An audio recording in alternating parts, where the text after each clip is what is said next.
ನೋಡ್ರಿ, ಪಾಕಿಸ್ತಾನವನ್ನು ಆಪರೇಷನ್ ಸಿಂಧೂರ ಮೂಲಕವೂ ನಾವು ಸದೆ ಬಡಿದಿದ್ದೇವೆ. ಎಕಾನಮಿಯಲ್ಲಿಯೂ ಪೂರ್ತಿ ಭಾರತವನ್ನು ವಿರುದ್ಧ ಹಾಕ್ಕೊಂಡು ಇವತ್ತು ಒಂದು ರೀತಿಯಲ್ಲಿ ಭಿಕ್ಷುಕರ ರಾಷ್ಟ್ರವಾಗಿ ಪರಿವರ್ತನೆ ಹೊಂದಿದೆ. ಕ್ರಿಕೆಟ್ದಲ್ಲಿಯೂ ಇಲ್ಲಿವರೆಗಾದಂಥ ಎಲ್ಲ ಸರಣಿಗಳಲ್ಲಿ ಪಾಕಿಸ್ತಾನ ಸೋತಾರ. ಇವತ್ತು ಪಾಕಿಸ್ತಾನ ಸೋಲ್ತದ, ಭಾರತ ಗೆಲ್ತದ. ನೋಡ್ರಿ, ಅದ್ರ ಬಗ್ಗೆ ನಾನು ಆಲ್ರೆಡಿ ಪ್ರತಿಕ್ರಿಯೆ ವ್ಯಕ್ತಪಡಿಸಿದ್ದೀನಿ. ಇವ್ರಿಗೆ ಮತಗಳ್ಳತನ ಅಂತ ಹೇಳ್ತಾ ಇದ್ದಾರೆ. ಇವತ್ತು ಅನೇಕರು ಇದಕ್ಕೆ ಅಭಿಪ್ರಾಯವನ್ನು ಕೊಟ್ಟಿದ್ದಾರೆ. ಅನೇಕ ಮಾಜಿ ಚುನಾವಣಾ ಮುಖ್ಯ ಆಯುಕ್ತರು ಇದಕ್ಕೆ ಅವರು ಒಪಿನಿಯನ್ ಕೊಟ್ಟಾರ. ಯಾವ ಕಾಲಕ್ಕೂ ಯಾವುದೇ ರೀತಿಯಾದಂಥ ಡಿಲೀಷನ್ ಆಗ್ಬೇಕಂತಂದ್ರೆ ನಾನು ನಿಮ್ಮ ಹೆಸರು ಡಿಲೀಟ್ ಮಾಡೋಕ್ಕೆ ಬರಲ್ಲ, ವೆರಿಫಿಕೇಷನ್ ಆಗ್ತದೆ, ನೋಟಿಸ್ ಕೊಡ್ತಾರೆ, ಆನ್ಲೈನ್ ಮಾಡೋಕ್ಕೆ ಬರಲ್ಲ. ಆದರೆ ಕಾಂಗ್ರೆಸ್ ಪಾರ್ಟಿಯವರು ದೇಶದೊಳಗೆ ನಡೆದಂಥ ಒಂದು ಅತ್ಯುತ್ತಮವಾದಂಥ ವ್ಯವಸ್ಥೆ ಏನದ, ಅಮೇರಿಕಾದಲ್ಲಿ ಸಹಿತ ಇಷ್ಟು ವ್ಯವಸ್ಥಿತ ಚುನಾವಣೆ ಆಗೋದಿಲ್ಲ. ಈಗ ಬೇರೆ ಮುಂದುವರೆದಂಥ ರಾಷ್ಟ್ರದಲ್ಲಿಯೂ ಸಹಿತ ಇಷ್ಟು ನಿಷ್ಪಕ್ಷಪಾತಂಥ ವ್ಯವಸ್ಥಿತವಾದಂಥ ಚುನಾವಣೆ ಆಗೋದಿಲ್ಲ. ಆದರೆ ಭಾರತದಲ್ಲಿ ಅತ್ಯಂತ ಮುಕ್ತವಾದಂಥ ನಿಷ್ಪಕ್ಷವಾದಂಥ ಚುನಾವಣೆ ನಡೀತಾ ಇದ್ದರೂ ಸಹಿತ ಇವರು ಅವ್ರದ್ದು ಆರ್ಗ್ಯುಮೆಂಟ್ ಏನು, ಅವ್ರು ಹೇಳಿರಲಿಲ್ಲ ಅಂತಂದ್ರೆ ಡಿಲೀಟ್ ಆಗಿಬಿಡ್ತೈತೆ. ನಿಮ್ಗೆ ಕನಸು ಬಿದ್ದಿತ್ತು, ನಿಮ್ಗೆ ಡಿಲೀಟ್ ಆಗ್ತದೆ ಕನಸು ಬಿದ್ದಿತ್ತ ನಿಮ್ಗೆ?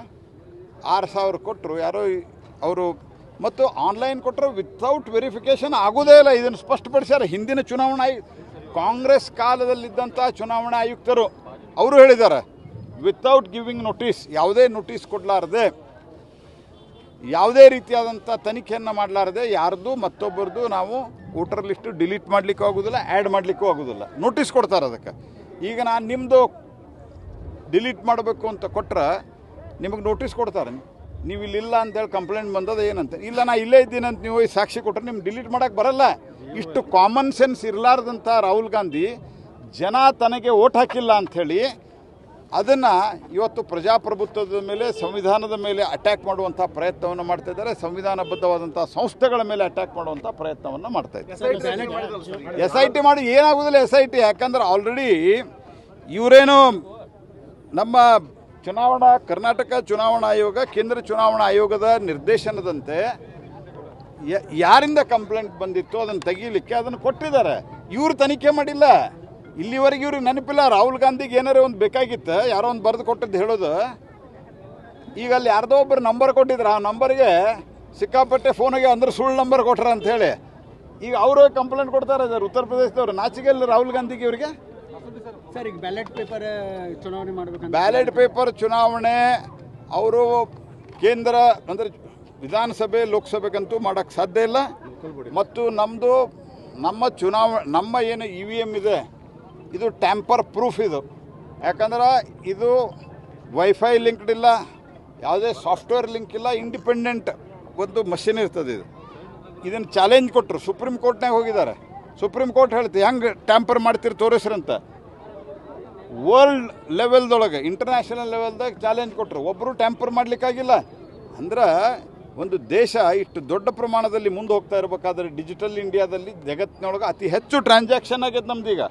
ಆ ರೀತಿ ಹೋಗ್ತಾ ಇರಬೇಕಾದಂಥ ಸಂದರ್ಭದಲ್ಲಿ ಈ ರೀತಿಯಾದಂಥ ಪುರೋಗಾಮಿ ಒಂದು ನಡವಳಿಕೆ ಏನದಲ್ಲ, ಇದು ಇವ್ರನ್ನ ನೀವು ಹಿಂದಕ್ಕೆ ಹೋಗ್ರಿ, ನಿಮ್ಮನ್ನು ಹಿಂದಕ್ಕೆ ಕಳಿಸ್ತಾರೆ. 3 ರಾಜ್ಯದಲ್ಲಿದ್ದೀರಿ. ಈ ರೀತಿಯ ಇವತ್ತು ಬಿಹಾರದಲ್ಲಿ ಏನಾಗಿದೆ ಮತಗಳ್ಳತನ ಅಂಥೇಳಿ ಇವ್ರನ್ನ ಹೊರಗೆ ಆಗ್ಬೇಕಂತ ತೀರ್ಮಾನ ಮಾಡ್ಯಾರ. RJD ಅವ್ರು ನಾಚಿಗೆ ಬರ್ಬೇಕು ಕಾಂಗ್ರೆಸ್ ಪಾರ್ಟಿಯವ್ರಿಗೆ. ನಿಮ್ಮ ಮಗು ಅಳ್ತಿದ್ಯಾ? ಹಾಗಾದ್ರೆ ನಿಮ್ಮ ಮಗುವಿಗೆ ಜೀನಿ ಸರಿ ಇಟ್ಕೊಡಿ. ಯಾಕಂದ್ರೆ ಜೀನಿ ಸರಿ ಇಟ್ಟು ನಿಮ್ಮ ಮಗುವಿಗೆ 100% ಸರಿಯಾದ ಆಹಾರ. ನಿಮ್ಮ ಮಗು ನೆಮ್ಮದಿಯಾಗಿ ನಿದ್ದೆ ಮಾಡಬೇಕಾ, ದಷ್ಟಪುಷ್ಟವಾಗಿ ಬೆಳಿಬೇಕಾ? ಹಾಗಾದ್ರೆ ಜೀನಿ ಸರಿ ಇಟ್ಟು ಕೊಡಿ. ಎಲ್ಲಾ ಮೆಡಿಕಲ್ ಶಾಪ್ಗಳು, ದಿನಸಿ ಅಂಗಡಿಗಳು, ಸೂಪರ್ ಮಾರ್ಕೆಟ್ಗಳಲ್ಲಿ ಲಭ್ಯ. Karibasaveshwara agri India private limited ರವರ ನಂಬರ್ 1 ಸ್ಪ್ರಿಂಕ್ಲರ್ ಪೈಪ್. ನಾನು 86 kg ಇದ್ದವಳು 71 kg ಬಂದಿದ್ದೀನಿ. ವಯಸ್ಸಾದ್ಮೇಲೆ ಸ್ಮಾರ್ಟ್ ಆಗಿ ಕಾಣ್ತೀರ ಅಂದ್ರೆ ಜಿನ್ನಿ. 126 kg ವೇಟ್ ಇದ್ದು ನಾವು ಈಗ 114 kg ಲೆಕ್ಕ ಬಂದಿದ್ದೀವಿ. ಯಾವುದೇ ಸೈಡ್ ಎಫೆಕ್ಟ್ ಆಗಿಲ್ಲ. 84 ರಿಂದ 50 kg ಬಂದೆ. ಆಮೇಲೆ ಸಣ್ಣಗೆ ಫಿಟ್ ಆಗಿದ್ದೀನಿ. ಅದಕ್ಕೆ ನಾನು ಯೂಸ್ ಮಾಡ್ತಾ ಇರೋದು ಜೀನಿ ಸ್ಲಿಮ್.